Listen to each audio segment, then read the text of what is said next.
Hello, tita? Hello, Iha? Nasaan ka na ba? Malapit na po ako, tita. Siguro mga 1 hour after po nitong biyahe ko. Nandiyan na ako sa inyo. Gabi na masyado.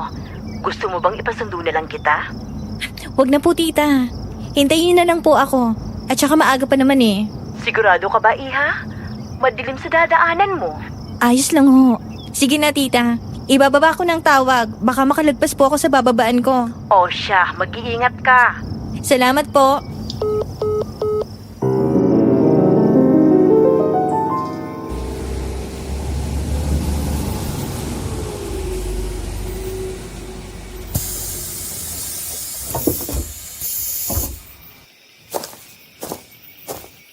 Ay, sa wakas.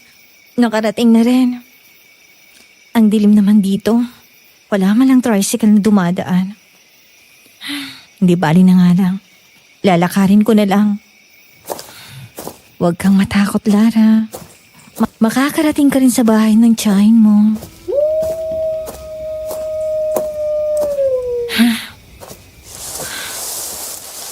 Sino yan?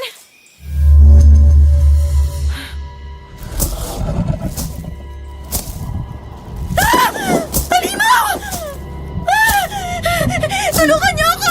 May aswang! Tulong! Diyos ko! Animal! Bumagsak ang aswang sa tabi ko. Napasigaw ako nang makita ko ang butas nitong ulo dahil sa tama ng bala. Lumayo ka sa akin! Bitawan mo ako! Lumayo ka sa akin! Napasigaw ako nang maramdaman ang isang malamig na kamay sa braso ko. Miss, huwag kang matakot. Wala na yung aswang. Dinilat ko ang mga mata at bumungad ang mukha ng isang lalaki sa harapan ko. Sa sobrang takot ay bigla ko siyang niyakap. Salamat. Salamat sa pagligtas mo sa akin. Anong salamat? Hindi sapat ang pasalamat mo. May kapalit ang pagtulong ko sa'yo.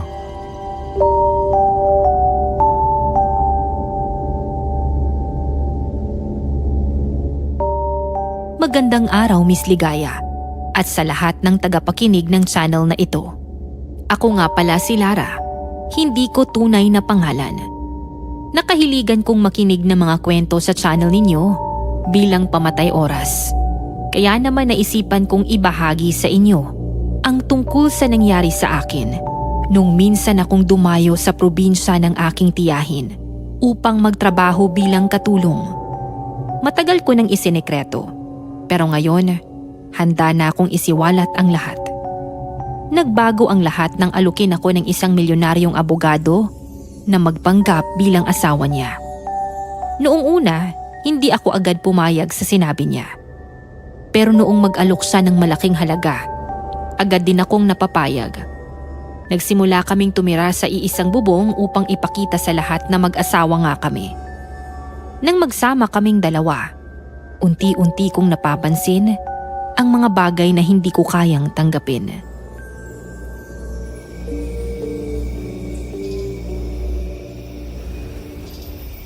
Anong kapalit ng pagtulong mo? Pera ba? Pwede naman, kaso magkano lang ang dala ko eh. Hindi ko kailangan ng pera mo.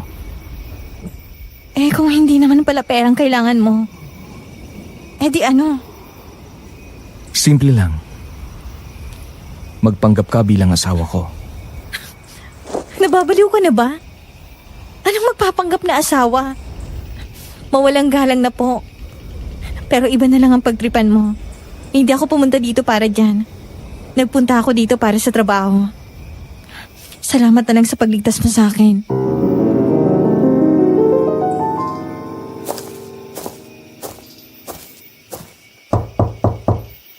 Tao po? Ate? Nandito na ako. Ate? Oh, Nara. Butit nakarating ka na. Mukhang may kasama ka ata.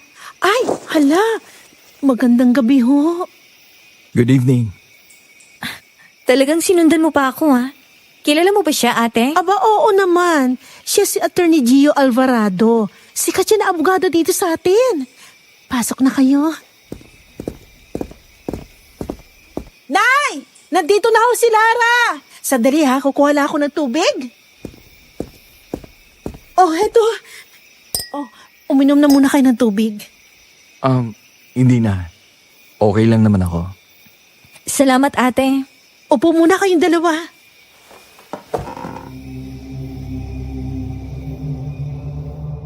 Tumango lamang ang lalaki sa kanya bago maupo.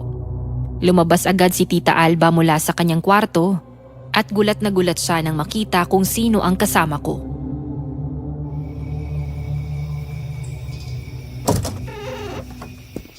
Bakit magkasama kayong dalawa? Niligtas niya ho kasi ako.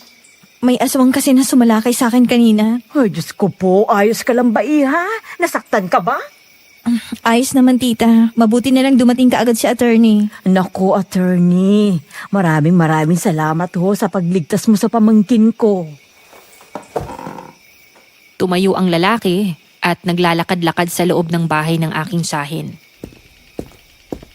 Let me get straight to the point. Meron akong inaalok sa pamangkin mo. Dahil para sa akin, hindi sapat ang salitang pasasalamat. Ano yun? Gusto kong magpanggap siya bilang asawa ko. Naku, tita. Ayokong pumayag. Tsaka hindi ko naman kilala yan, no? 2 million pesos. Ha? 2 million pesos? Yeah, that's my payment to you. Basta magpanggap ka lang bilang asawa ko. Hindi ba ito prank? What? Of course not. Sigurado ka sa 2 milyon? Masyadong malaki ang perang yun. If you want, I can double it. Ang laking halaga nun, Lara. Sobra-sobra yun sa kailangan mo para maipagamot ang nanay mo. Paano naman kami nakakasiguradong totoo yung inaalok ninyo? I'm true to my words, ma'am. We, kabag-abogado raw. Mga sinungaling. Lara, ang bunganga mo. Sorry po.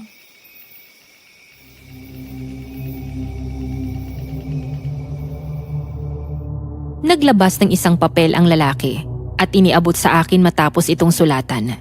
Nanlaki ang mga mata ko nang makita ang nakasulat sa tseke.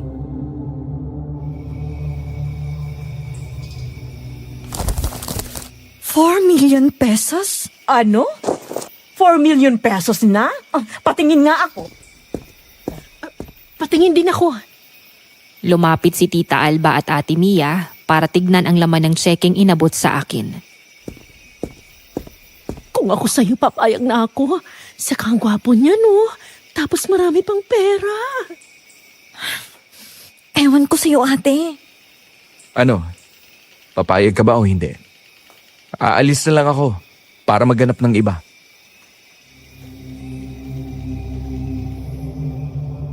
Malaki ang halagang yun, Miss Ligaya. At alam ko na sa mga sandaling yun ay kailangan ko talaga. Kaya bago pa man makaalis ang lalaki, pinigilan ko na ito.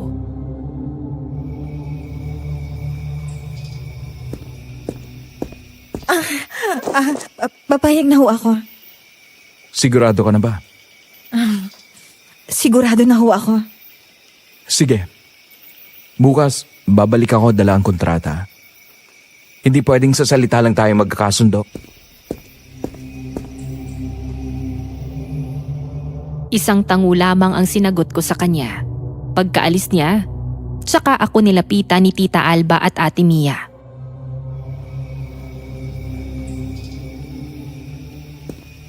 Sigurado ka na ba talaga sa desisyon mo? Opo, tita. Tsaka sayang naman yun. Pwede kong magamit ang pera para mapagamot si nanay. At para mapag-aral din ang iba kong kapatid. Pwede ko rin kayang matulungan. Naku, wag na. Ayos lang naman kami ng nanay. Ikaw ang inaalala namin, no? Pero sa bagay, kahit ako papayag din. Ang gwapo noon kasi noon.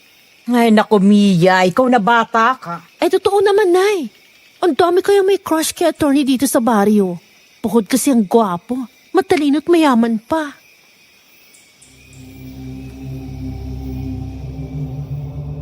Napapailing na lamang si Tita Alba sa pinagsasabi ni Ate Mia, habang ako naman ay natatawa na lamang.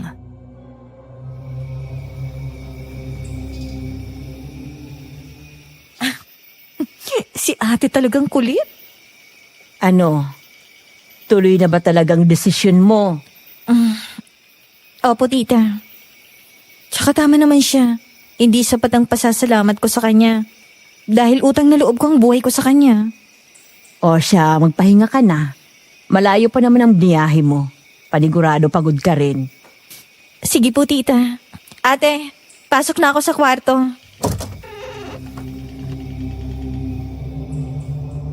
Tumango na lamang si Ate Mia sa akin. Pumasok na ako sa kwarto at inayos ko agad yung mga dala kong gamit.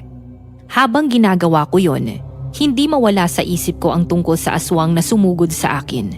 Kung hindi dumating ang lalaki, baka isa na akong malamig na bangkay nung gabing yun.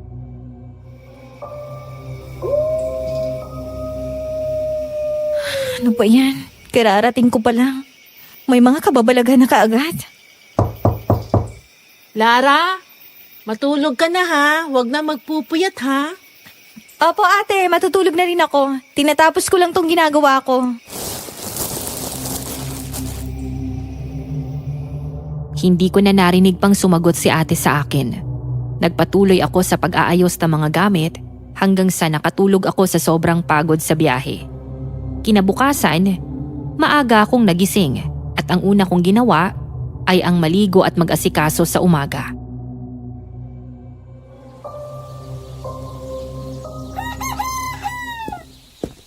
Good morning ate. Good morning tita. Magandang umaga rin. Ang aga mo naman atang nagising. Oo nga, at saka nakaligo na rin siya. Maaga lang hong nagising. Kain na po tayo. Naganda na rin ako ng almusal. Tara na po sa kusina. Anong oras nga pala pupunta dito si attorney? Hindi ko po alam. Baka po mamaya pa. Oh, baka siya na yun. Ako nang titingin sa labas kung siya na nga ba yun.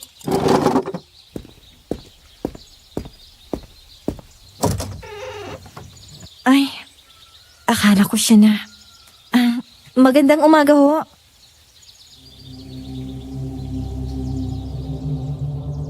Isang babae ang bumungad sa akin pagkabukas ng pinto at hinahanap niya si Tita Alba.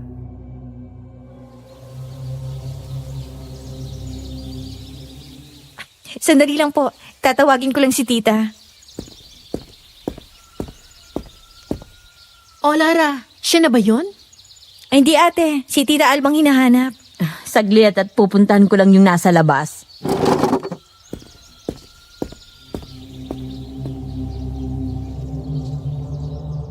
Lumabas na si Tita Alba para puntahan ang babae, habang kami naman ni Ate Mia ay nagpatuloy sa pagkain. Buong maghapon akong naghintay noon sa binata, pero hindi siya dumating.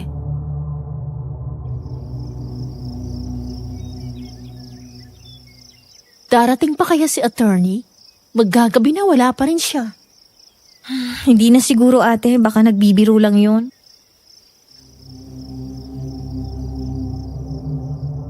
Nanonood kami ng balita noon nang biglang may kumatok. Si Ate Mia ang nagbukas ng pintuan.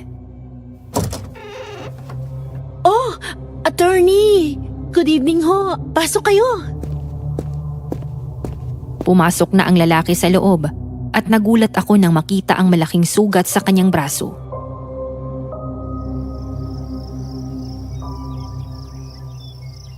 May sugat ka. Ayos ka lang ba? Ayos lang ako. Pasensya na kung hindi agad ako nakapunta. May inaskaso kasi. Dala ko na nga pala yung kontrata. Lara, papasok muna kami sa kwarto ng ate mo para makapag-usap kayong dalawa ng maayos. Sige tita. Ikaw na ang bahala dyan ha. Galingan mo para sa kinabukasan. Loka-loka ka talaga ate.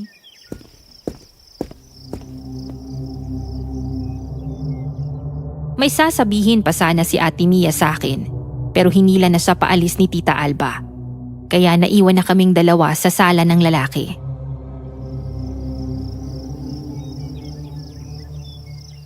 Upo muna kayo. Hindi pa tayo formal na nagkakakilala. I am Attorney Gio Alvarado. Lara po.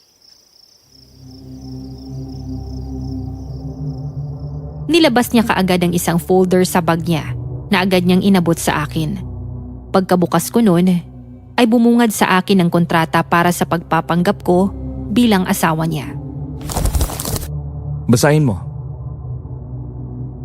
Tumango lamang ako sa kanya at sinimulan ang pagbabasa ng kontrata.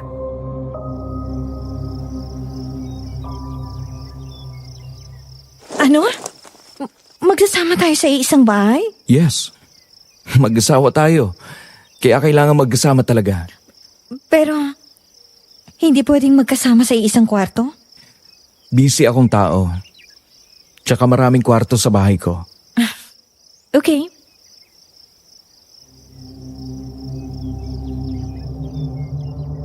Hindi siya sumagot sa akin. Nagpatuloy ako sa pagbabasa ng kontrata. At nang maayos na, ay tsaka ako pumirma.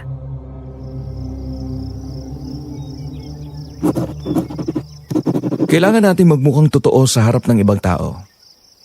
Malinaw? Opo. Ano bang kailangan kong gawin? Simple lang. Kapag may bisita o nasa labas tayo, tawagin mo akong asawa. Huwag mong ipapakita na hindi tayo close. Kaya ko yan. Siguro. Kunin mo ng mga gamit mo. Bakit? Aalis na ba tayo agad? Yes. Paano yung bayad mo sa akin? Huwag kang mag-alala. Ihuhulog ko yun sa bangko mo. Tsaka ako na bahala sa pagpapagamot ng nanay mo. Thank you, attorney. Gio na lang. Sige, saglit lang. Aayusin ko lang ang mga gamit ko.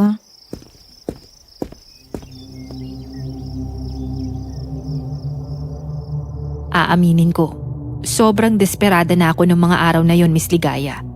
Kaya agad-agad kong tinanggap ang alok na magpanggap bilang asawa ng isang abogado. Nagpaalam na rin ako kina Tita Alba at Ate Mia bago umalis kasama si Gio.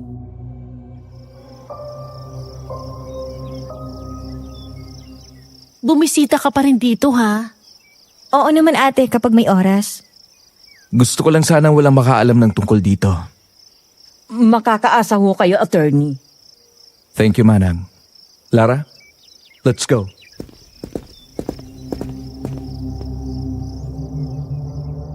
Umalis na kami ni Gio. Madilim na nang makaalis kami sa bahay ni na Tita Alba. Sakay ng kotse niya, tinahak namin ang daanan papunta sa kanyang bahay. Madilim na ang kalsada at tanging ilaw mula sa kanyang sasakyan lang ang nagsisilbing liwanag namin.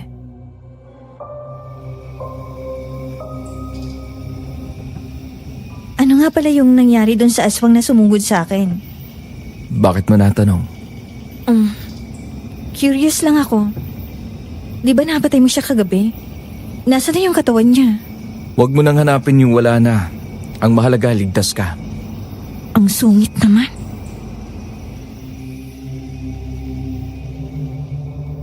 Mabilis lang kaming nakarating sa kanyang bahay dahil hindi naman ito kalayuan mula sa bahay ng aking tiyahin. Pero napansin kong mag-isa lang itong nakatayo sa malawak na lupain. Pumasok na kami sa loob.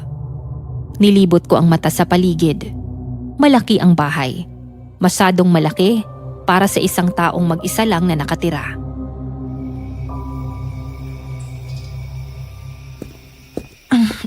Ang laki naman ng bahay mo. Hindi ka ba natatakot dito? Hindi. At saka sarili ko tong bahay. Bakit naman ako matatakot? Masyadong malaki tong bahay mo. Tapos wala ka malang kasama. Kaya ko naman ang sarili ko. Bilisan mo na para mahatid kita sa kwarto mo. Dito ang kwarto mo. Wala ka nang dapat pang ayusin. Dahil napalinis ko na rin yan. Kung may kailangan ka, tawagan mo ako dyan sa telepono. Dahil hindi basta-basta pwedeng pumunta sa kwarto ko. Bakit naman? Ayoko nang istorbo. Busy ako sa mga kasong hinahawakan ko. Okay, sige. Salamat nga pala ulit.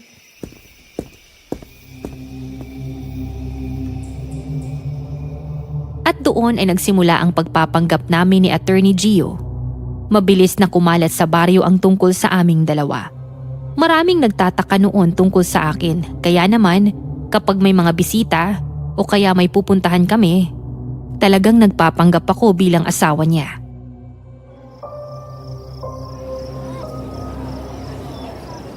Huwag kang malikot, may mga tao.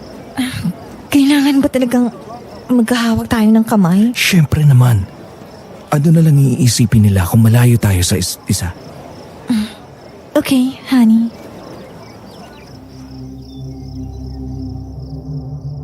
Napangiwi siya sa sinabi kong yun at mahigpit niyang hinawakan ng kamay ko. Maraming nakatingin sa amin noon, Miss Ligaya. Kaya ramdam ko ang kabog ng aking dibdib. Nung araw na yun ko rin na lamang isa siyang magaling na abogado. Halos lahat ng kasong nahawakan niya ay naipanalo niya.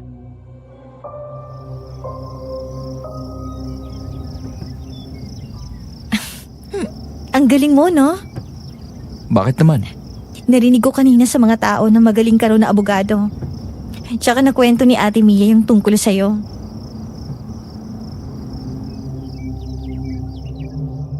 Nasa sasakyan na kami noon at pauwi na sa kanyang bahay. Nag-aagaw ang liwanag at dilim habang bumabiyahe kami.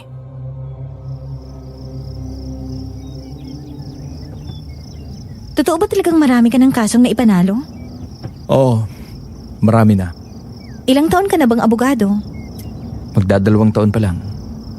Anong kaso yung pinakamabigat mong nahawakan? Marami na eh. Hindi ko na matandaan yung iba.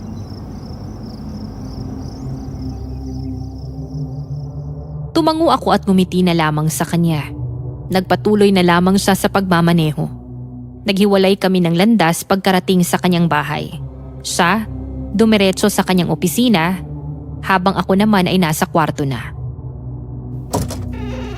Ay, sukas. Makakapagpahinga na rin. Makapanood na nga lang para hindi ako maburyo. Buong gabi akong nasa kwarto nung gabing yun para manood ng mga pelikula. Mabilis na lumipas ang oras. Hindi ko namamalayang ilang pelikula na ang napapanood ko. Ay, nakakaantok naman. Napagdesisyonan kong patayin na lang yung cellphone ko. Inayos ko ang paghiga at unti-unti akong nilamon ng antok hanggang sa pumikit na ang mga mata ko.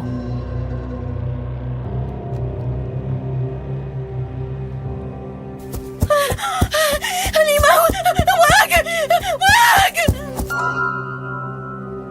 Tumatakbo ko sa gitna ng isang malawak na kagubatan. Habol hininga at nanginginig ang kamay habang lumalayo sa halimaw.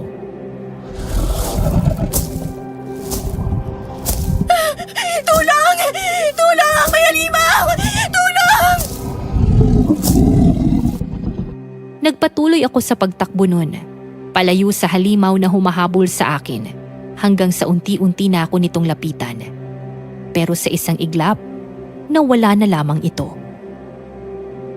Wag! Lumayo ka sa akin! Halimaw! Wag! Naputol ang pagsigaw ko nang magising akong pawis na pawis. Ramdam ko ang malakas na tibok ng aking puso. Bumangon ako noon para tignan ang oras sa aking cellphone.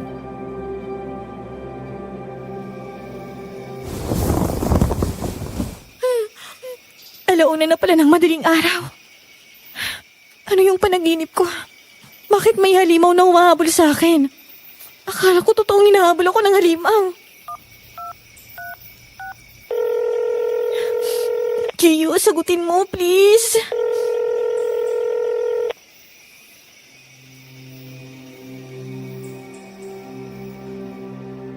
Takot na takot ako noon, kaya naisipan ko siyang tawagan. Pero hindi siya sumagot sa akin. Pupunta na nga lang siya. Bumaba ako para pumunta kay Gio, pero wala siya sa kanyang kwarto. Kaya naman pinuntahan ko siya sa kanyang opisina.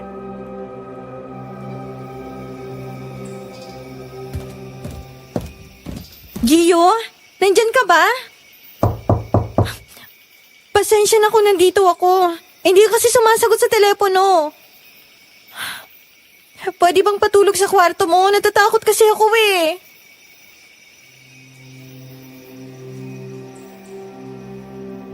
Hindi siya sumagot sa akin kaya naisipan kong baka tulog na siya noong mga oras na yon. napagdesisyonan kong bumalik na lamang sa kwarto ko sa kabila ng takot na nararamdaman ko.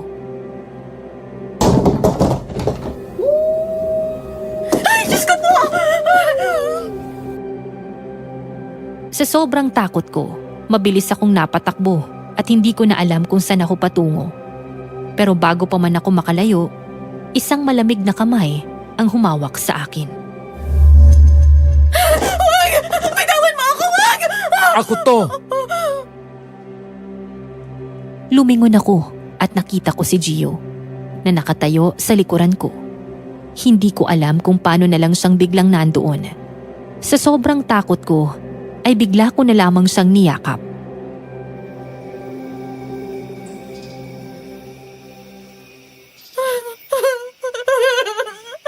Saan ka ba galing? Kanina pa ako kumakatok doon sa kwarto mo tsaka sa opisina mo eh. May tiningnan lang ako sa labas. Ano bang nangyari? At saka gabing-gabi na, bakit gising ka pa? Nanaginip kasi ako na hinahabol ako ng animaw kaya gusto ko sana makitulog muna sa kwarto mo. Alam mong hindi pwede. Please, please. Isang gabi lang talaga. Bakit may dugo ka sa damit mo? Anong nangyari? Bakit may dugo? May tinulungan lang ako sa labas kanina. Nasugatan kasi. Akala ko naman kung ano na nangyari sa'yo. Masyado ng gabi. Bumalik ka na sa kwarto mo. Sandali lang. Kahit isang gabi lang, please. Natatakot talaga ako. Sige na nga. Pero doon ka matutulog sa opisina ko. Oo, salamat. Bilisan mo na.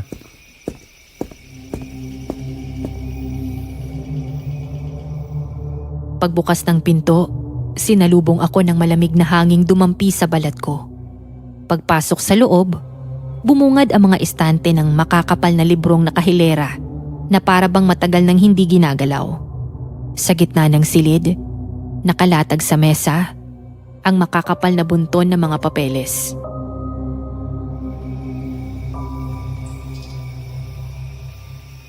Doon ka matulog sa sofa. Ikaw, paano ka? May gagawin pa ako. May inaasikaso akong bagong kaso. Ganun ba? Tungkol naman saan? Tungkol sa isang dalagitang pinagsamantalahan ng mga kalalakihan.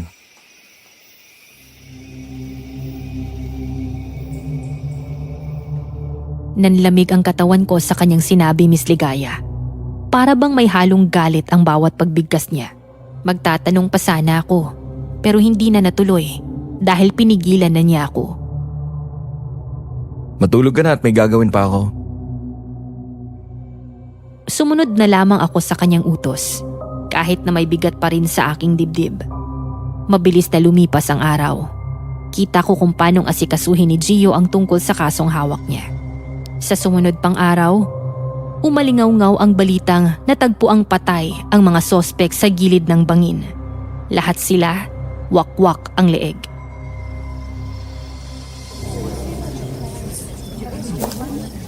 Diyos ko po, grabe naman yung ginawa sa mga lalaki. Ano nangyari sa kanila, ate? Sila yung suspect sa kasong hawak ni Gio, ah. Sigurado ka ba? Oo, ate. Nakita ko yung mga picture nila dun sa bahay ni Gio. Ay, Diyos ko. Ang lala ng ginawa sa kanila. Sa itsura ng mga bangkay nila, mukha silang inatake ng isang aswang.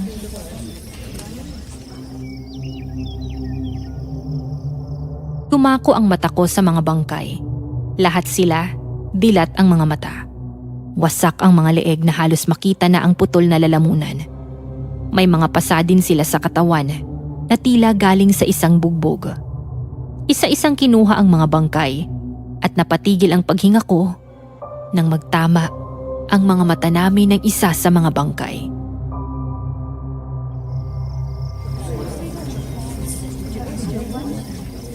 Ang lala ng ginawa sa kanila.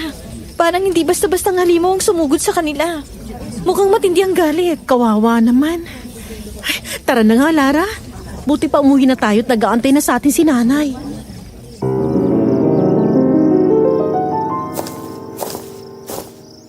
Nay!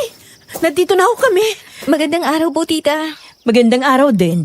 Oh, Anong nangyari sa inyo at parang namumutla kayo? May mga patay kasing natagpuan na doon sa bandang bangin. Mga patay? Opo, yung mga suspect sa panggagahasa sa apo ni Lolo Ben. Oh, Diyos ko po. Ang lala na nangyari sa kanila, Nay.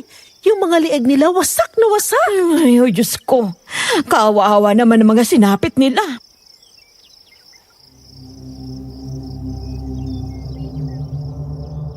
Tahimik lamang akong nakikinig sa mga pag-uusap nila. Hanggang sa tumingin si Tita Alba sa gawi ko.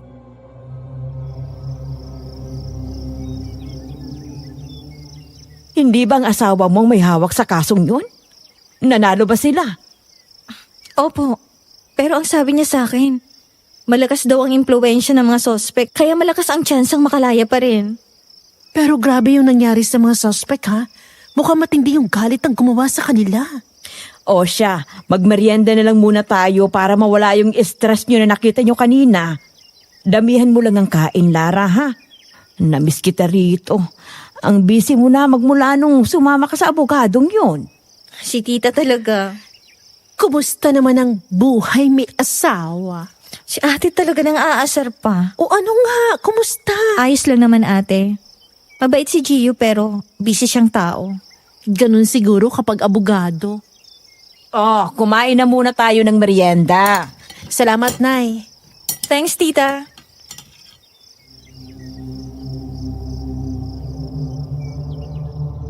Nakangiting tumango lamang sa amin si Tita Alba. Buong araw akong nasa bahay nila para makipagkwentuhan. Bandang hapon na nang maisipan kong umuwi sa bahay ni Gio. Pagkarating ko doon, naabutan ko siyang nagbabasa ng dyaryo.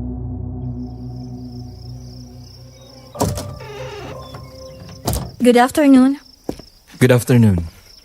Kumusta? Ayos lang naman ako. Ikaw, wala ka bang bagong kasong hahawakan? Wala pa.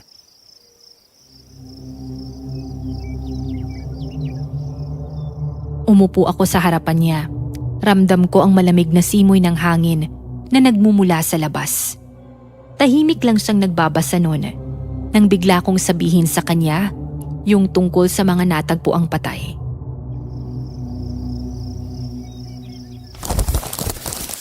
Alam mo na ba yung nangyari sa mga suspect sa kasong hawak mo? Bakit? Anong nangyari? Natagpuan silang patay dun sa may bangin. Lahat sila wasak ang leeg. Anong masasabi mo?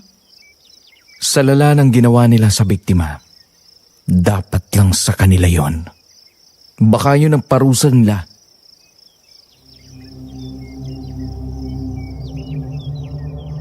Napatingin ako sa kanya. Baka sa mukha niya ang matinding galit. Ramdam ko ang bigat sa mga salitang sinabi niya.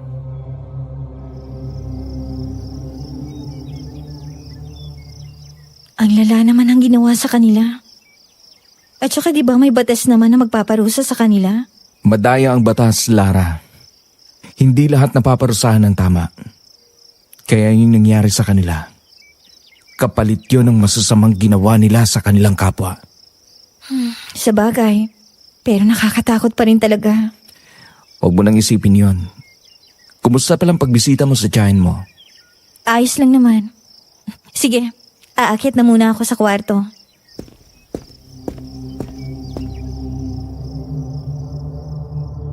Tumango lang siya sa akin. Nakita ko pa ang pagdampot niya sa dyaryong binabasa. Umakyat na ako sa kwarto ko para magpahinga. Bumaba lang ako nung tawagin niya ako para kumain kami ng hapunan.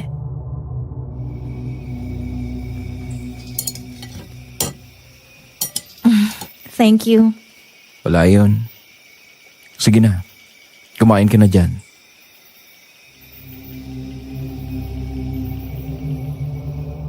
Napangiti ako habang pinapanood siya sa pag-aasikaso sa akin. Isa yon sa napansin ko kay Gio Miss Ligaya. Maalaga at maasikaso siyang tao. Hindi rin siya mahirap pakisamahan.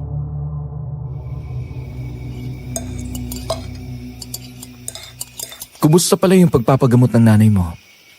Ayos lang naman. Salamat pala sa pera. Pagkatapos natin kumain, pwede bang ikaw na lang maghugas? Nagkakausapin kasi akong bagong kliyente. Tsaka sa susunod na araw pala, isasama kita sa munisipyo. Sige po.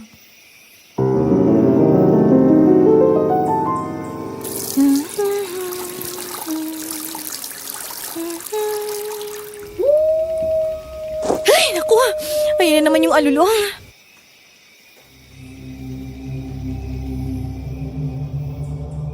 Mabilis ko lang na tinapos ang paghuhugas at dumiretso na ako sa kwarto. Nilak ko rin yung mga bintana at pintuan ko. Nahirapan akong matulog nung gabing yon dahil sa nangyari sa baryo. Hindi mawala sa isip ko yung mga mukha ng mga sospek na natagpo ang patay.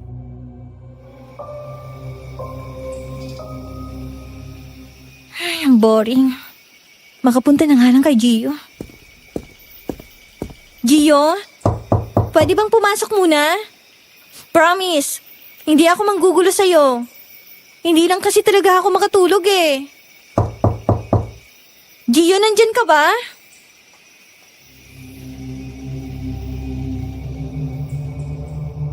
Pumasok ako sa loob ng kwarto niya, pero wala siya doon. Ang tangi ko lamang nakita ay ang bukas niyang bintana.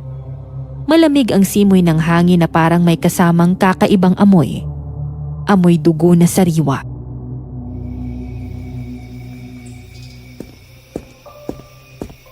Bakit bukas yung bintana niya?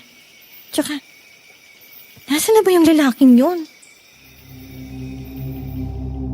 Lumapit ako at napansin ko ang maliit na patak ng pulang likido sa gilid ng bintana.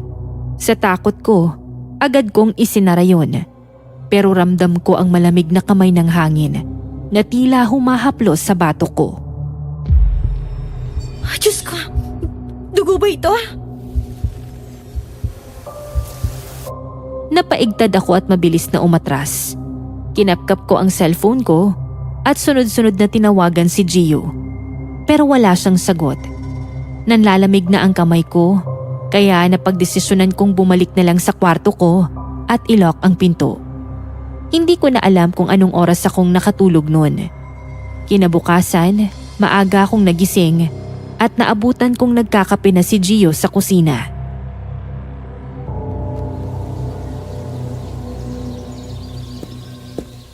Good morning. Nakauwi ka na pala. Pinuntahan kita kagabi sa opisina mo pero wala ka ron. Ilang beses din kitang tinawagan pero hindi ka rin sumasagot. Morning. Oo, kakauwi ko lang. May pinuntahan kasi ako kagabi. Tsaka naiwan ko kasi yung cellphone ko sa kwarto. Ganun ba? Kagabi nakita kong bukas yung bintana sa opisina mo. Tapos may nakita akong dugong tumutulo mula sa labas. May ibon na tinamaan ng bala. Tapos dun bumagsak sa taas ng bintana. Tumango na lamang ako sa kanya bago umupo sa upuang nasa harapan niya. Kumusta naman ang lakad mo? Ayos lang naman. Tsaka pala, mag-asikaso ka na. Pupuntan tayo. Saan naman? Sa birthday ng isa kong katrabaho. Pasensya ka na, biglaan din. Sige. Kakain lang muna ako bago mag-asikaso. Anong oras ba dapat makaalis? Dapat mga 10:00 makaalis na tayo.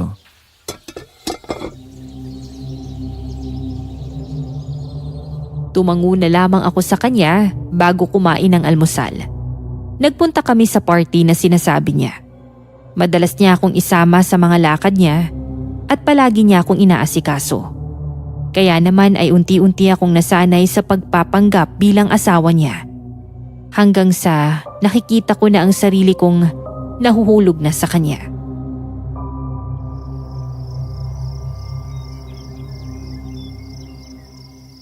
Ay, bakit ang gwapo niya sa paningin ko? Nagkakagusto na ba ako sa kanya? Ay, ano ka ba?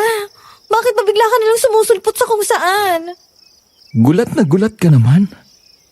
Tsaka bakit parang may binubulong ka? Wala lang yun. May kailangan ka ba? Pupunta ako sa palengke. Baka gusto mong sumama. Sige, isasama ako.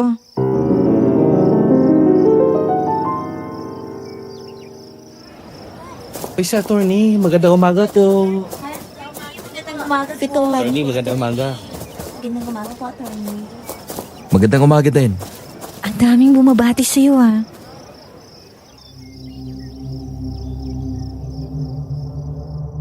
Nasa palengke kami noon para mamili. Nang bigla na lamang siyang pagbabatiin ng mga tao. Tahimik lamang siyang naglalakad, habang ako naman, panay lang yung daldal sa kanya.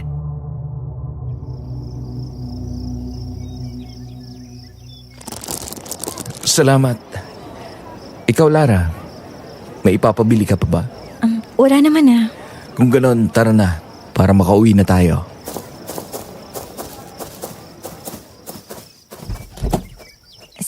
Salamat. Kilalang kilala ka talaga dito, no? Sakto lang naman siguro. Sus, tingnan mo nga. Ang daming bumabati sa'yo. Baka dahil yun sa pagtulong ko sa mga kaso. Meron ka bang bagong kaso na hawakan? Meron. Pwede ko bang malaman kung tungkol saan? Tungkol sa isang binatilyong pinatay. Ako ang abogado ng pamilya niya. Kawawa naman. Panigurado, busy ka na naman sa mga susunod na araw niyan. Oo.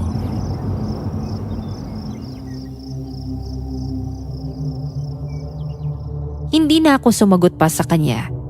Sumandal na lamang ako sa sasakyan. Maya-maya, nakarating na kami sa kanyang bahay.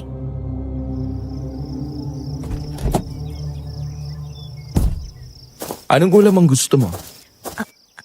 Ha? Bakit mo naman ako tinatanong? Siyempre, sabay tayong kakain. Anong gusto mo? Siguro adobo na lang. Sige, ipagluluto kita. Salamat.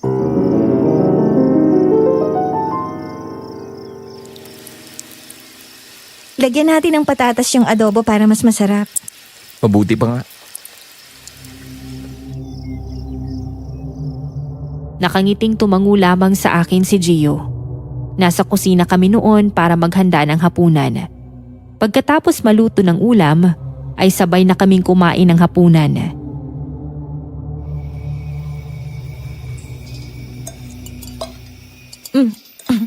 Salamat, Gio, ha. Ang sarap ng luto mo.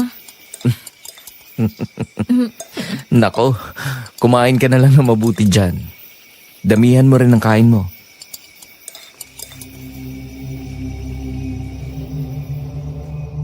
At doon ko mas lalong naramdaman na nagiging mas malapit na ang puso ko sa kanya. Muling nanalo si Gio sa kasong hawak niya. At inaya niya ako nung araw na yon para kumain sa labas.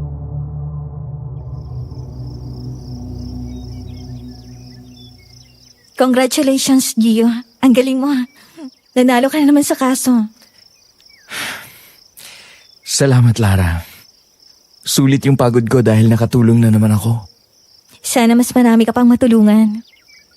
Mas pagsisikapan ko pa para magawa yan. Gusto mo bang lumabas? Kain tayo. Gusto ko rin kasing i-celebrate yung pagkapanalo. Sige, magbibihis lang ako.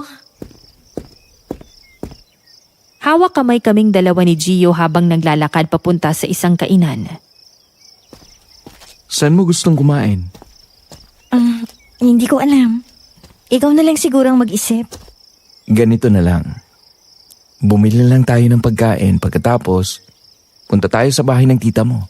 Sigurado ka ba? Oo naman. Kaya tara na para makapunta rin tayo kaagad sa kanila.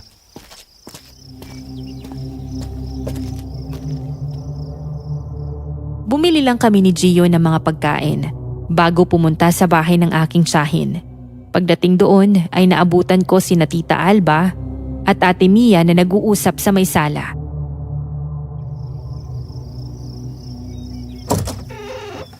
Oh, mukhang napabisita ata kayo. Magandang araw, tita. Hello, Ate Mia. Magandang araw ho. May dala kaming pagkain ni Lara para sa inyo. Naku, nag-abala pa talaga kayo. Pakila pagdalan dyan sa lamesita.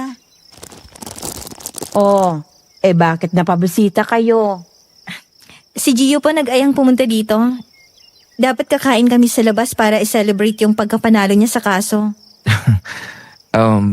Naisipan ko lang kasi na mas magandang kumain kung may iba pang kasama.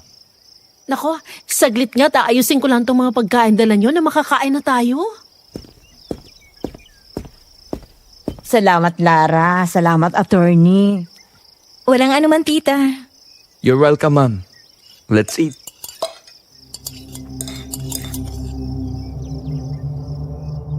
Nagsimula kaming kumain noon at magkwentuhan. Pinag-usapan namin ang tungkol sa pagkapanalo ni Gio sa kasong hinawakan niya. Napakahusay mo naman, attorney. Ilang kaso na bang naipapanado mo? Talaga lang, Nay. Ang husay talaga niyan si attorney. I'm just doing my job, ma'am. Kumusta palang pagsasama niyo nitong pamangkin ko? Tita, nakakabigla ka naman. Maayos naman, oh. Huy, ano ba?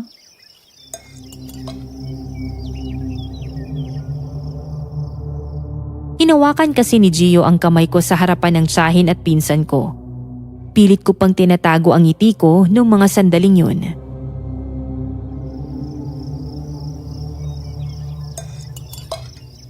Huwag kayong mag-alala.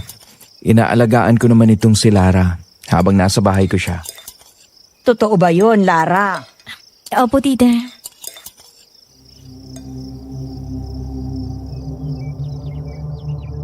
Pagkatapos kumain, tinulungan ko si Ate Mia sa kusina para magligpit ng mga pinagkainan namin.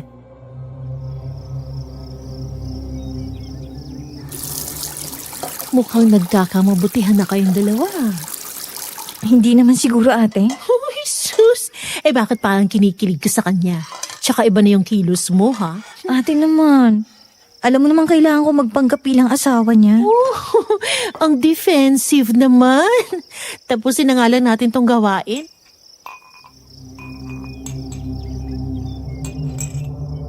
Hapon na nang maisipan naming umuwi ni Gio sa bahay niya.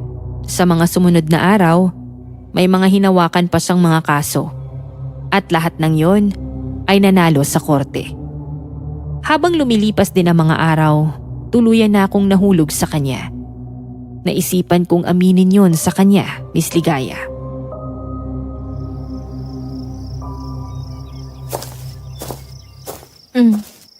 May sasabihin sana ako sa'yo. Mhm. Ano yan? Kasi... Ay, ang hirap pala ng ganito. Ano yung sasabihin mo, Lara? Gusto kita, Gio.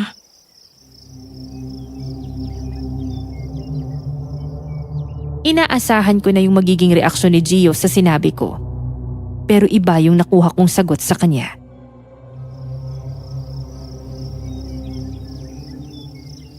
Talaga? Kung ganun, gusto rin kita, Lara. Anong sabi mo? Gusto mo rin ako? Oo. Gusto kita.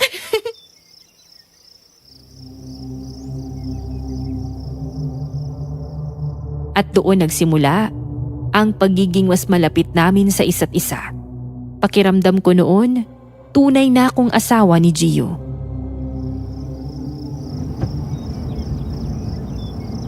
Nagustuhan mo ba yung kinain natin? Oo naman. Salamat pala. Hayaan mo. Sa susunod, mas marami pa tayong pupuntahan na magkasama.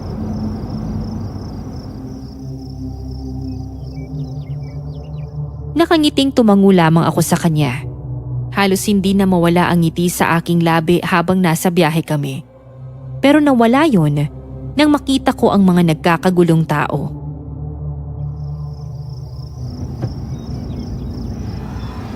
Anong meron? Bakit nagkakagulo sila? Huwag mo nang tingnan. Umuwi na lang tayo. Ihinto mong sasakyan.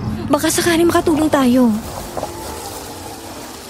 Dali-dali akong bumaba mula sa sasakyan ni Gio para lumapit sa mga nagkukumpulang mga tao.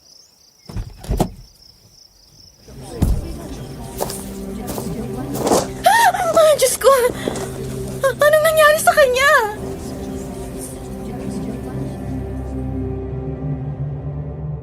Hindi ko na napigilan pa ang pagsigaw nang makita ang itsura ng isang bangkay ng babae. Wasak ang leeg nito at halos maputol na rin yung ulo. Nakalawit din ang dila nito at may mga pasa sa muka.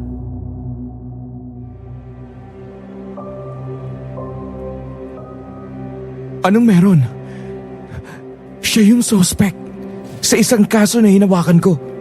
Sigurado ka ba? Oo, siya nga yun. Halika na. Umuwi na tayo. Nakauwi na kami ni Gio pero hindi pa rin nawala sa utak ko ang itsura ng bangkay. Nasa kusina kami noon ni Gio at pinag-uusapan ang tungkol sa nakita naming dalawa.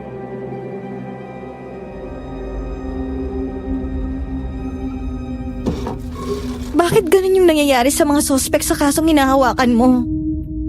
Hindi ko rin alam. Tumawag na ako sa station. Ang sabi, mukhang makakapagpiyansa yung suspect para makalabas.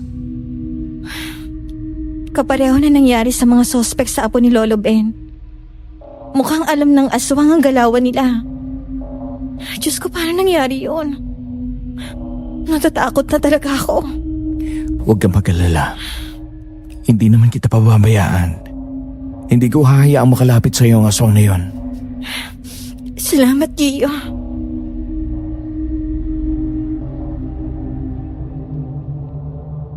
Simula nung gabing yun, pinanghawakan ko na ang sinabi ni Gio sa akin.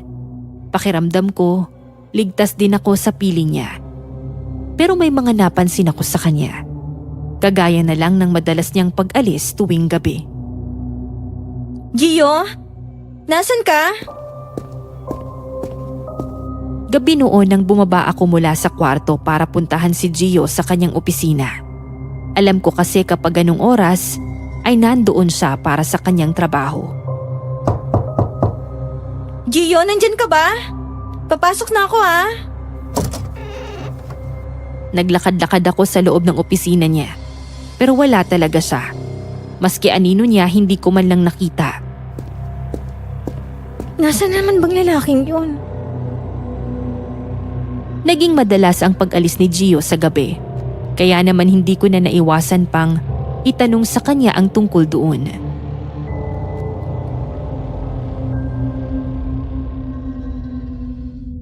Napapansin ko kasing madalas kang umaalis tuwing gabi. Saan ka nagpupunta? Yun ba? May mga inaasikaso lang kasi ako. Ganun ba? Palagi talagang gabi ang mga inaasikaso mo? Oo. Pasensya ka na kung hindi ako nakakapagsabi. Ayos lang naman. Basta mag-iingat ka lang. Alam mo namang may mga aswang na gumagala tuwing gabi. Oo, mag-iingat ako.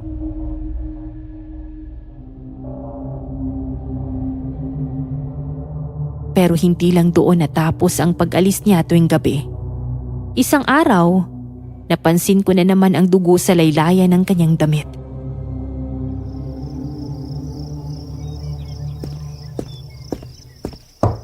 Gio, nandyan ka ba? Pasok. Ano tong dugo sa damit mo?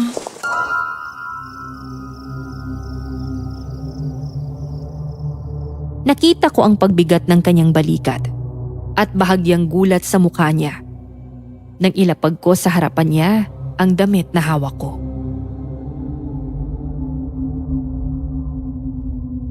Ano ba talaga yung ginagawa mo, Gio? Lagi kang umaalis sa gabi. Tapos ayan, may dugo pa sa laylayan ng damit mo. Wala namang nabalitang aksidente dito sa atin. Lara, huwag ka na mag-isip ng kung ano-ano. Nasugatan lang ako nang may pinuntahan ako. Saan ka nga nagpupunta? Lara, pwede ba huwag ka na magtanong? Hindi mo kailangang malaman ng lahat. Nag-aalala lang naman ako sa'yo, Gio. Tayo magkasama sa iisang bahay. Tumayo si Gio mula sa kanyang kinauupuan at lumapit sa akin para yakapin ako. Magtiwala ka lang sa akin, Lara. Paano ako maniniwala sa'yo kung gano'n ang mga ginagawa mo? Basta magtiwala ka lang. Hindi ko hahayaang masaktan ka. Kahit ako pa mismo.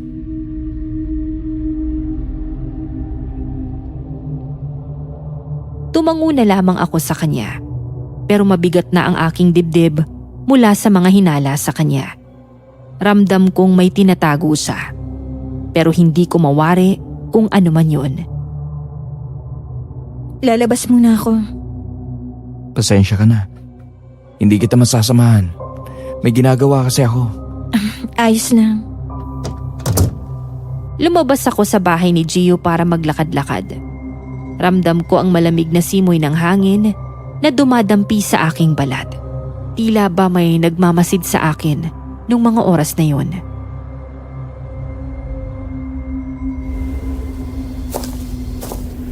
Ikaw ba ang asawa ni G? Ay, Diyos ko po. Bigla na lang kayong lumilitaw kung saan manang. Opo, ako nga po ang asawa niya.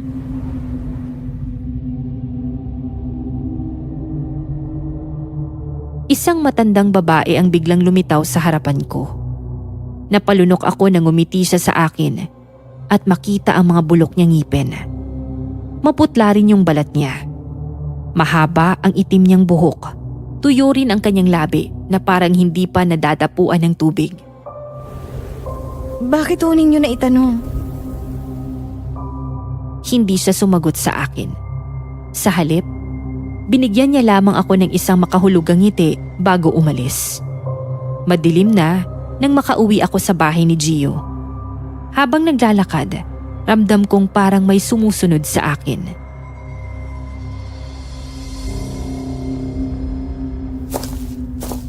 Ay, sa wakas. Nakarating na rin. Halos habulin ko ang paghinga nang makarating ako sa bahay ni Gio. Ramdam ko ang malakas na tibok ng aking puso. Oh, anong nangyari? Bakit parang hinahabol ka? Parang may sumusunod kasi sa akin kanina. Sigurado ka ba? Sandali nga. Titingnan ko lang.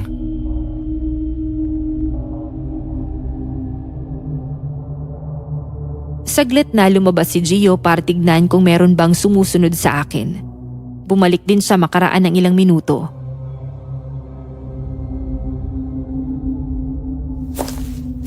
Wala namang tao. Baka ligaw na hayop lang yung sumusunod sa'yo. Siguro nga. Halika na sa loob. Samahan mo ako magluto para sa hapunan.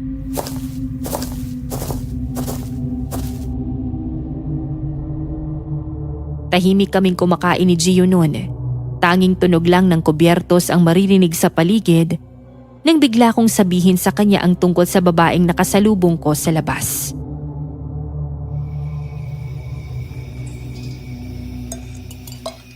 May babae ako nakasalubong kanina sa labas. Tapos tinanong niya ako kung ako bang asawa mo. Anong sabi mo? Sinabi kong asawa kita. Pero alam mo, parang nakakatakot yung itsura niya. Anong itsura? Parang kaidaran siya ni Tita Alba. Tapos mahaba yung buhok niya. Basta, nakakatakot yung itsura niya. Si Milet. Anong sabi mo? Wala. Kahit anong mangyari, huwag kang basta-basta kakausap ng kung sino man. Ha? Bakit? Basta. Kailangan lang natin mag-ingat, Lara. Makinig ka na lang sa akin. Sige, makikinig ako sa sinabi mo.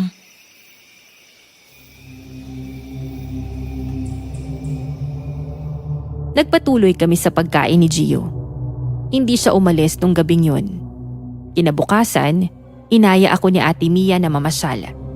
Naglalakad kami noon nang muling lumapit sa amin ang babaeng nagtanong sa akin kung ako ba ang asawa ni Gio.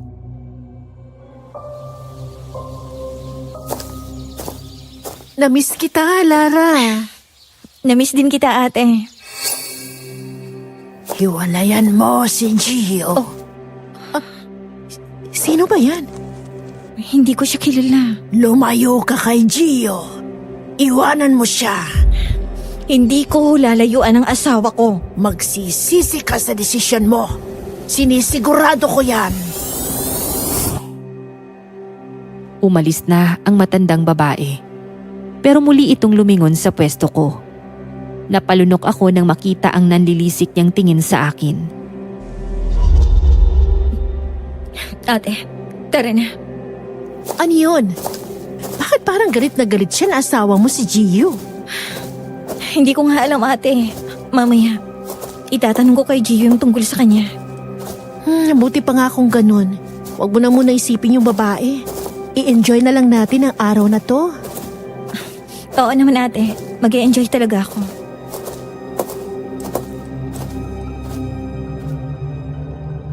Pilit na ang saya ko nung oras na yon dahil sa kabang nararamdaman ko. Inabot ako ng hapon sa labas kakagala kasama si Ate Mia. Pag uwi sa bahay, agad kong itinanong kay Gio ang tungkol sa matandang babae.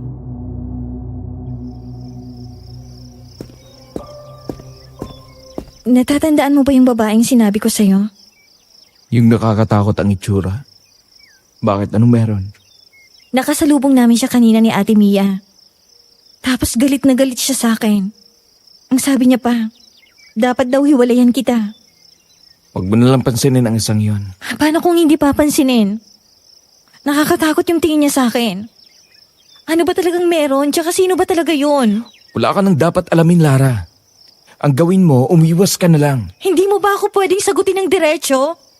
Tinatanong ko lang naman kung sino yun. Si Milet yon. Basta, umiwas ka na lang sa kanya.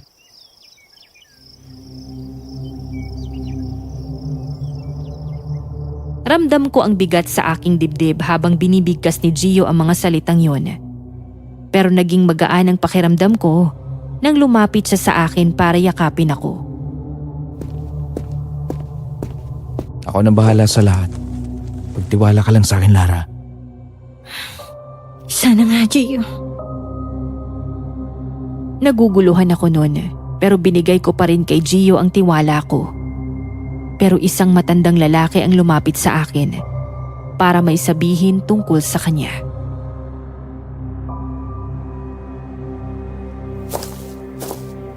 Ikaw ba ang asawa ni Gio? Ako nga ho. Sino kayo? Ako si Ruel. Magandang araw po.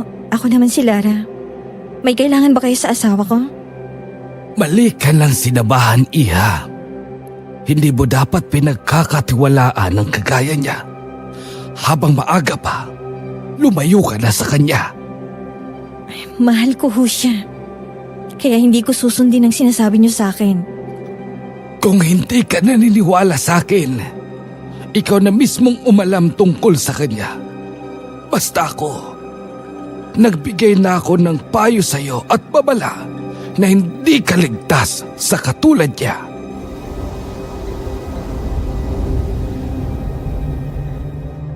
Nabalot ng malamig na hangin ang paligid matapos ang magsalita. Naiwan akong nag-iisa, naguguluhan. Ngunit pinilit kong huwag paniwalaan ang kanyang mga sinabi. Para sa akin, si Gio ay mabuting tao. Siya ang lalaking minahal ko.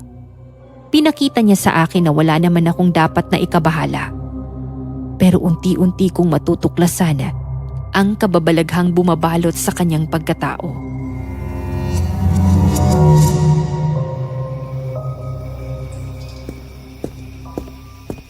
Magandang umaga. Mukhang maaga ka atang nagising ah. Good morning. Oo. May bago kasi akong hahawakang kaso. Kaya heto, maaga akong gumising. Galingan mo ah. Good luck. Salamat. Naalis na pala ako. Kailangan ko pang makausap yung kliyente ko. Ingat ka. Salamat. Ikaw na bahala dito sa bahay, ha?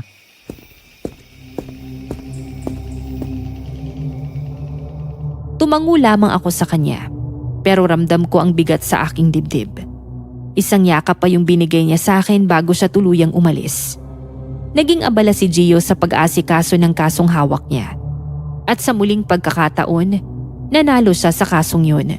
Kasabay nito, kumalat na ang balita tungkol sa pagkawala ng mga sospek sa kasong kanyang hinawakan.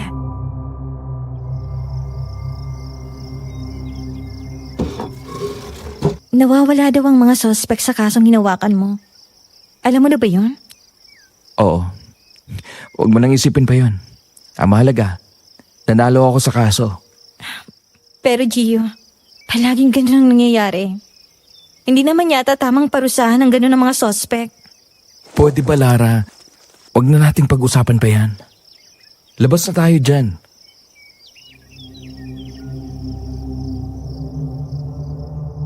Ramdam kong umiiwas na naman sa akin si Gio. Muling nabuksan ang panghihinala ko sa kanya nang mapansin kong nawawala na naman siya pagkasapit ng gabi. Kaya naman naisipan kong sundan siya noon. Ano ba talagang meron sa'yo, Gio? Nagpatuloy siya sa paglalakad hanggang sa lumusot siya sa isang eskinita. Napunta siya sa isang abandonadong bahay na tila hindi napupuntahan ng mga tao. Pumasok siya sa loob habang ako naman ay nagtago upang tignan siya.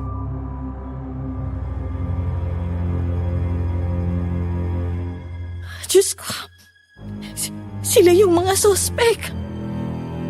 Simulan na ba natin yung parusang dapat sa inyo?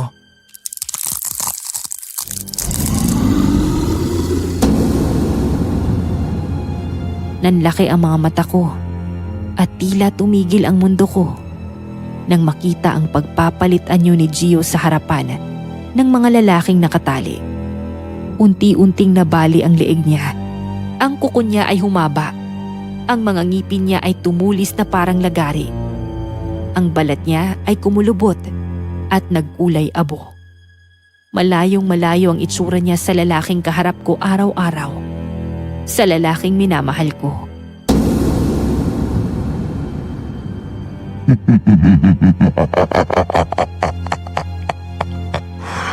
Oras na para sa parusa ninyo.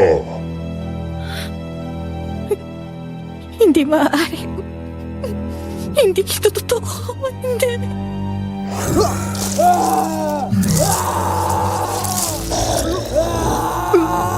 Diyos ko po.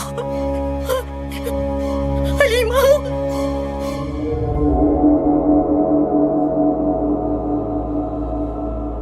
Kitang-kita ko kung paano niyang lapain ang leeg ng mga lalaking nakatali sa upuan. Madiin ang kagat niya na halos bumaon ang ngipin niya sa leeg ng mga lalaki.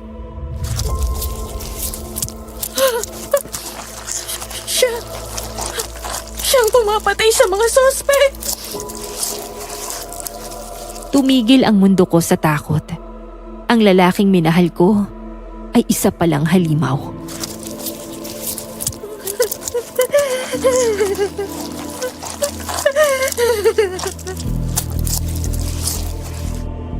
Hindi ko na matiis ang nakita ko. Tumakbo ko sa dilim. Ang puso ko'y parang sasabog na sa kaba. Hindi ko alam kung saan ako pupunta. Basta ang alam ko, kailangan ko makaalis sa halimaw na nasa harapan ko.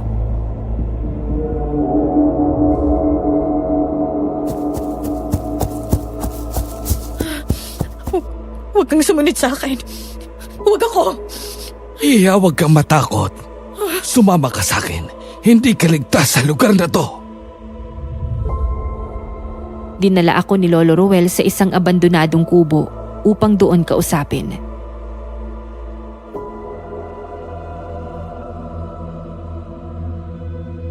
Lolo, totoo ho bang sinabi niyo sa akin na hindi ako ligtas sa kanya? Dahil isa siyang halimaw. Isa siyang aswang. Hindi ko lubos akalaing aswang ang lalaking minahal at pinagkatiwalaan ko. Tamang nakita mo, Lara. Isang aswang ang lalaking minahal mo. Ano yung sasabihin niyo tungkol sa kanya? At saka bakit hindi kayo agad nagpakita? Kung alam niyo naman palang tungkol kay Gio. Dahil hindi naman ako taga rito, Iya. Matagal ko nang hinahanap si Gio. Isa siyang sinumpang aswang. Lahat ng kasong hinawakan niya ay may impluwensya ng pinunong aswang. Pinaparusahan niya ang mga sospek gamit ang sariling pangil. Kaya pala namamatay yung mga sospek sa kasong hinahawakan niya. Hayop siya. Masyado niya akong napaniwala sa pagiging mabuti niya. Nagpakita na ba sa'yo si Milet? Opo. Anong meron sa kanya? Panigurado galit siya sa'yo. Dahil ikaw ang asawa ni Gio sa mata ng mga tao. Hindi ko maintindihan. Bakit namin siya magagalit? Dahil si Milet ang pinuno ng mga aswang. At ang anak niya ang dapat ipapakasal kay Gio, pero tumakas siya. Mag-iingat ka, Iya. Baka sa susunod ay sugurin kanila upang patayin. Kaya pala inalok niya ako maging asawa noon. Upang takasan ang pagpapakasal niya sa isang aswang. Oo, upang makatakas siya sa sumpang nakakabit sa kanya. May maitutulong po ba kayo sa akin? Gustuhin man kitang matulungan pero hindi na kaya ng katawan ko. Masyado na akong matanda para labanan ng mga aswang. At saka, matagal na akong tumigil sa pag-aalbularyo. Dati ho kayong albularyo. Oo, Iha. Pero hindi ko na kaya pa. Anong gagawin ko? Kailangan mo nang makatakas dito bago pa sumugod si Milet. Salamat daw sa pagsasabi sa akin. Aalis na po ako. Mag-iingat ka, Lara.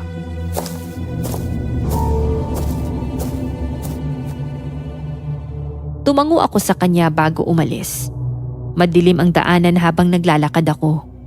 Papalayo pa lang sana ako, pero nakasalubong ko ang hindi ko inaasahan. Si Milet. Kumikinang ang dilaw ng mga mata. Matalas ang kuko. Buhaghag ang kanyang buhok at tumutulo ang kanyang laway habang nakatingin sa akin.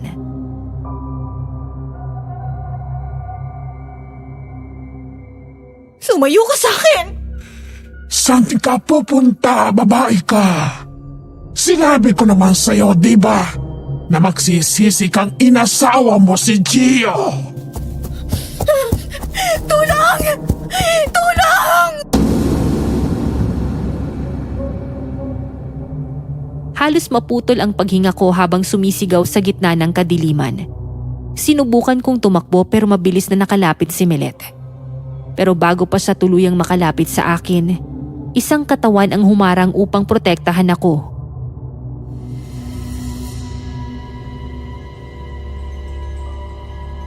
Lola Ruel! Lara, tumakas ka na! Ako nang bahala sa kanya! Hayop kang matanda ka!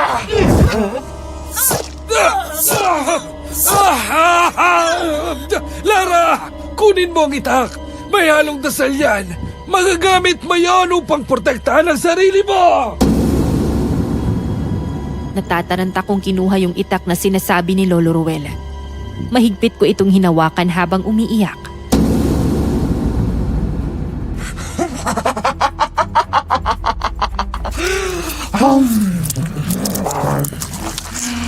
Matanda kang hampas lupa ka. Wala nang laban ang kagaya mo sa akin.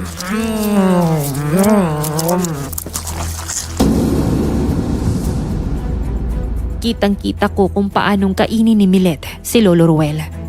Halos ubusin na niya ang laman ng leeg nito na naging sanhi ng pagkaputol ng ulo nito.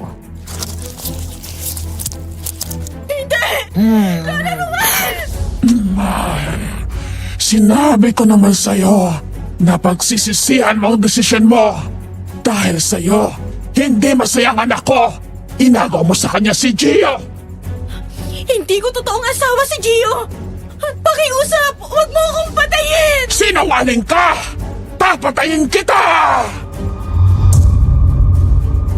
Halos madapa ako noon sa pagtakbo palayo kay Milet. Ang bilis niyang kumilos at malakas siya.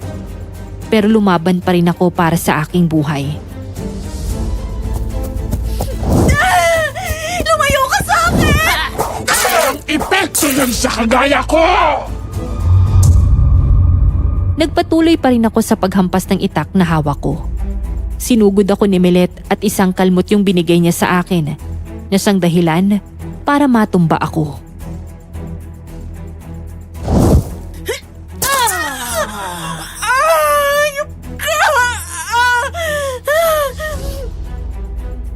Sa kabila ng pagiging sugatan ko, nagawa ko pa ring tagain si Milet sa kanyang braso. Hayop ka! Tumayo ako noon kahit sugatan na ako. Tumakbo ko noon ng pagkabilis-bilis upang makatakas sa kamay ni Milet. Pero muli na naman niya akong naabutan. Ano akala mo? Makakatakas ka sa akin! Iwan mo! Mahigpit niyang hinawakan ang buhok ko. Sa mga oras na yon, inaasahan ko na talaga ang kamatayan ko. Pero dumating si Gio para iligtas ako.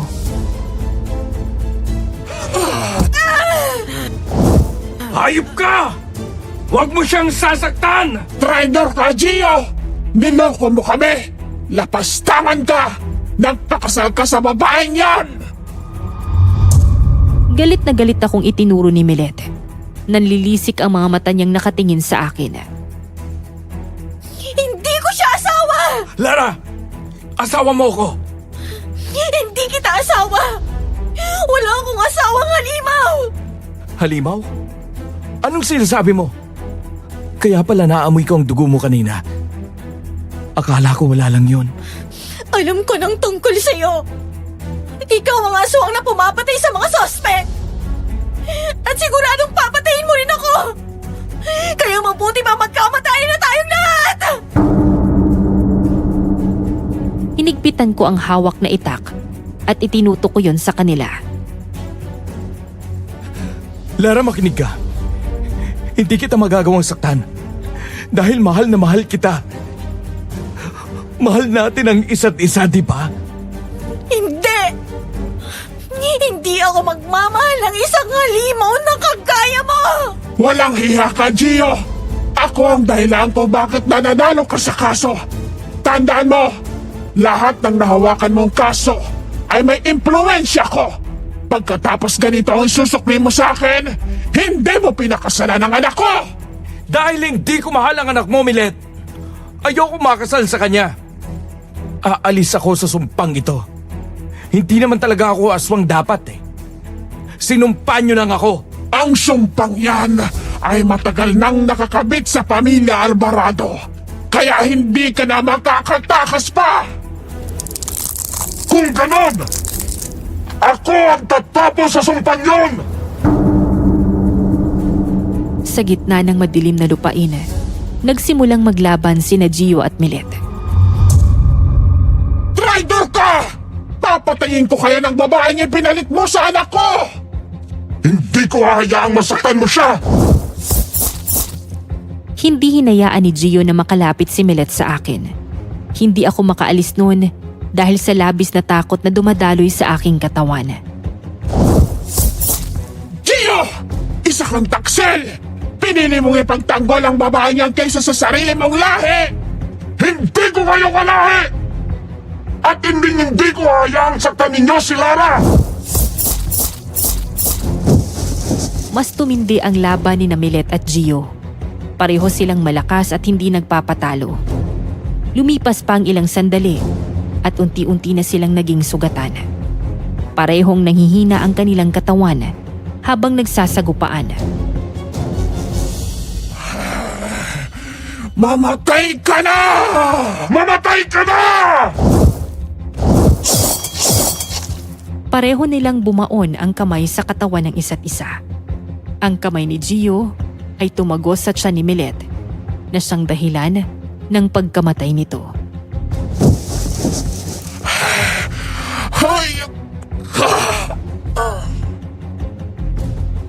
Natalo ni Gio si Milet, pero napuruhan din siya. Dumadanak ang dugo sa paligid matapos nilang maglaban.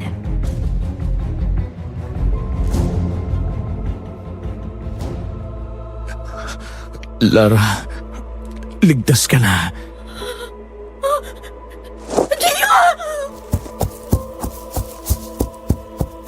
Sa kabila ng mga nangyari, lumapit pa rin ako sa kanya. Lumuhod ako sa harapan niya at hinawakan niya ang kamay ko. Hindi. Bakit? Bakit? Lara, patawarin mo sana ako. Patawarin mo ako kung hindi ko agad nasabi sa iyo ang tungkol sa akin.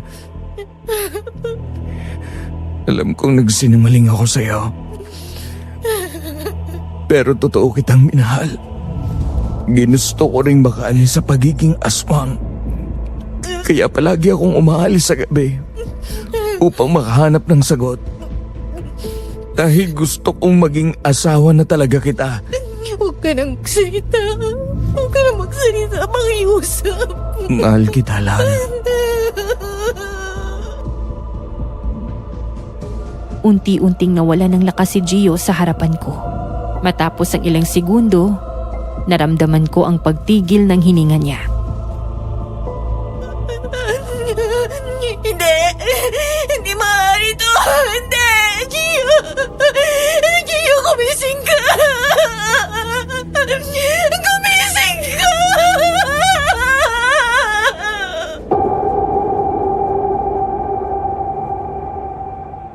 Unti-unti akong napapikit at tuluyang bumagsak ang katawan ko sa lupa. Hindi ko na alam pa yung mga sunod na nangyari. Nagising na lamang ako sa bahay ni Tita Alba.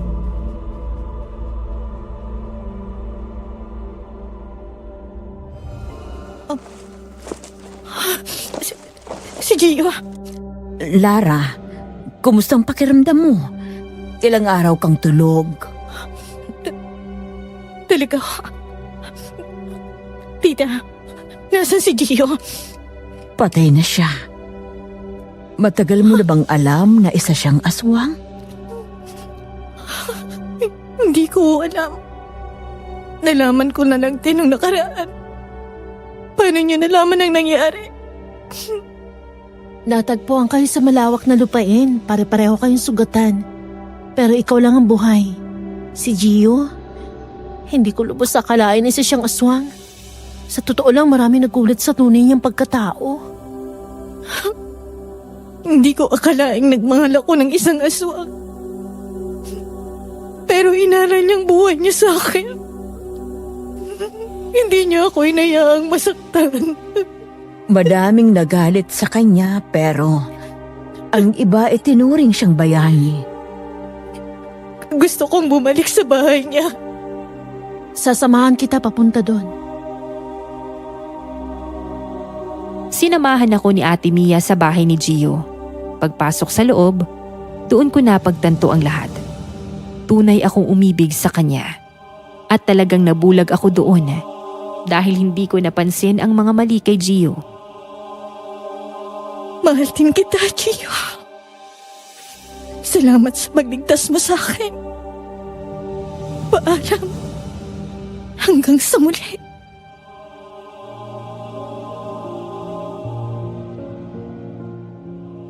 Natapos ang pagmamahalan namin na puno ng sakit at paghihinagpis.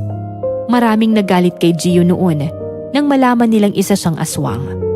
Pero ang iba ay itinuring din siyang isang bayani. Bago umalis sa baryo, marami akong natutunan sa mga nangyari sa akin. Kagaya na lamang ng katotohanang nabulag talaga ako sa salitang pag-ibig. Pinilit kong isantabi ang mga babala. Dahil sa labas ng pagmamahal ko, natutunan kong kapag sobra kang nagmamahala, kaya nitong takpan ang katotohanan. Sa ngayon, meron na akong sariling pamilya. Pero habang buhay pa rin nakabaon sa puso't isipan ko, ang pagmamahalang nagbigay aral sa akin. Kung sakaling mapili itong istorya ko sa channel, may itatanong lang sana ako sa inyo. Kagaya ba kayo ni Lara na kahit may mga problema, ay nananatili pa rin sa relasyon? O kagaya niya ba kayo na handang tanggapin ang anumang alok basta makatulong lang sa pamilya? Yung masyadong bulag sa salitang pag-ibig. Sana po, masagot niyo ako sa comment section. Masaya po ako kung makakabasa ng kahit isang sagot lang. Maraming salamat po.